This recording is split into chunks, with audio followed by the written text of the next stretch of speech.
Good afternoon, and welcome to the DFS Army YouTube channel. I am Razzle11, and you can find me on X at Razzle11Grinds.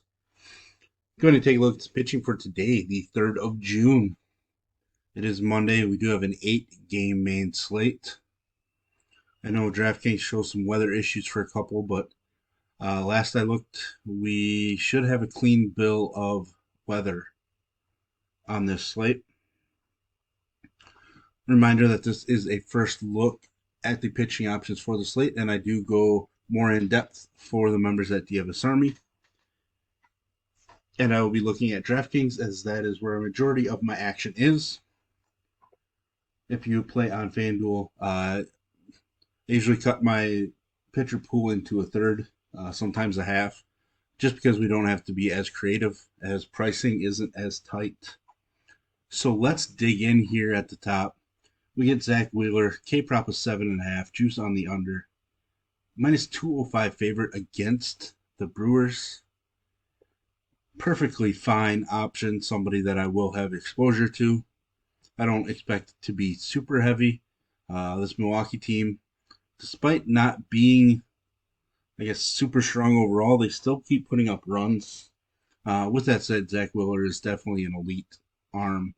So I do want to have exposure to his upside. Terry Skubal taking on Texas, a Texas squad that has kind of struggled a bit. K-prop of 6.5, juice on the over on that one. Looking like a slight road favorite, actually. Game total of just 7 in this one. Should be a pretty good spot to target pitching. Skubal's been fantastic all season. So I definitely want to get exposure to him.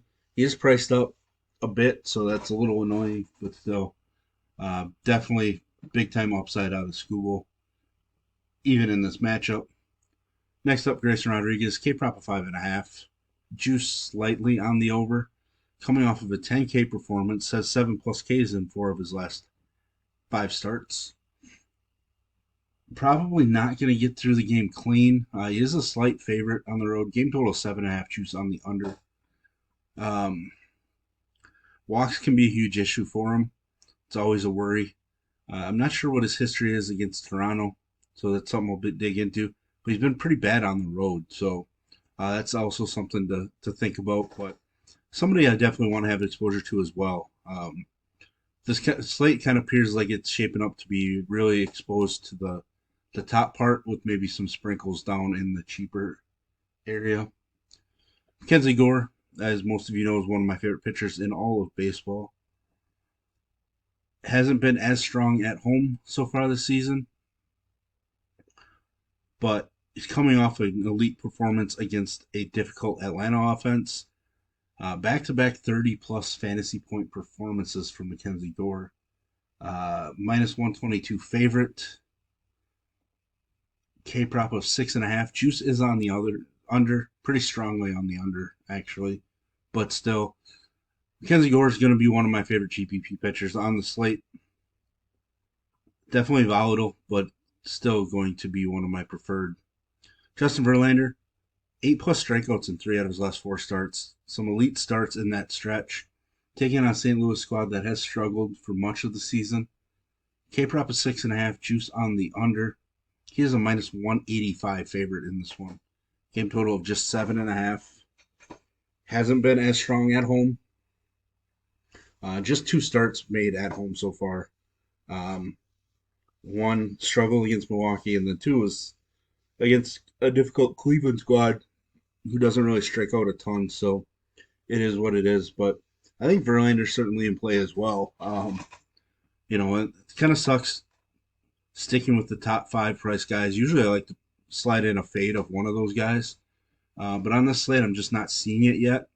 Maybe as the day goes on, somebody will stick out as a potential fade option for me.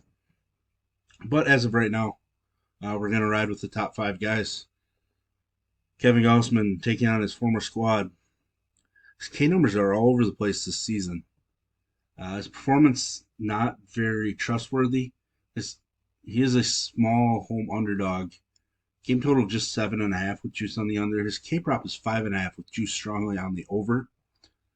This is a volatile one. I will be using him, even though he has struggled a lot at home this year. But it was only allowed 2 home runs in those home starts, so it's really just been a hits thing.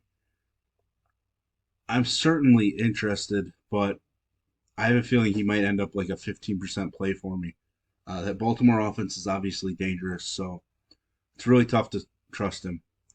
I think I will end up using Tyler Anderson, and I don't feel great about it. He's not somebody I generally use much. Walks are up. He's not a big K guy. San Diego has kind of, I guess, been better on the road, uh, which is something that I don't really like. But they have struggled against left-handed pitching, which kind of surprises me. But his K prop is just 3.5. Juice is on the over, but still, um, he's a slight home dog as well. So he's the first guy on this list so far that I'm really considering going without on this slate. Um, I might just have to for numbers wise, just because I do think I want to use the next three guys here. Um, Evalde against Detroit. Big thing is trying to figure out how many pitches he's going to throw. He only threw 37 in his return from the IL. That worries me a little bit. He did get an extra day or two of rest in there, but still. So I'm going to hold out and see what I can find out of Evaldi and see what his target pitch range is. If we're only expecting 50 to 60 pitches out of him, then he's obviously not going to make my pool. But, um, if he's expected to get 5 to 6 innings, I think we got to use him. Right now, Vegas has him with a K prop of 6.5 and juice on the over. So Vegas thinks that we get a regular start out of Evaldi here. And if that's the case, then I definitely want to have exposure. Matt Waldron has been somewhat impressive. K numbers have been strong, really good the last 4 starts. Taking on an Angel squad that overall isn't all that great. K prop is just 4.5. Juice is strongly on the over though. He is a minus 148 favorite. He's somebody that I'm definitely going to be exposed to on this slate. Tyler McGill, somebody I feel like we have to be interested in, even though he's taking on a Washington squad that doesn't strike out a ton.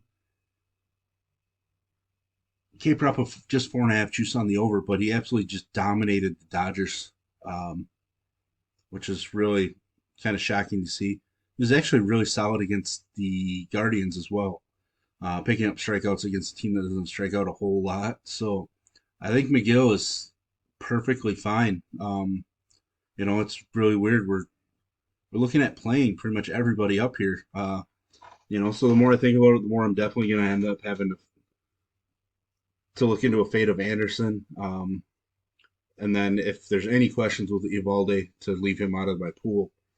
Not really interested in anybody else down here. Spencer Howard kind of intrigued me based on how he performed in his debut.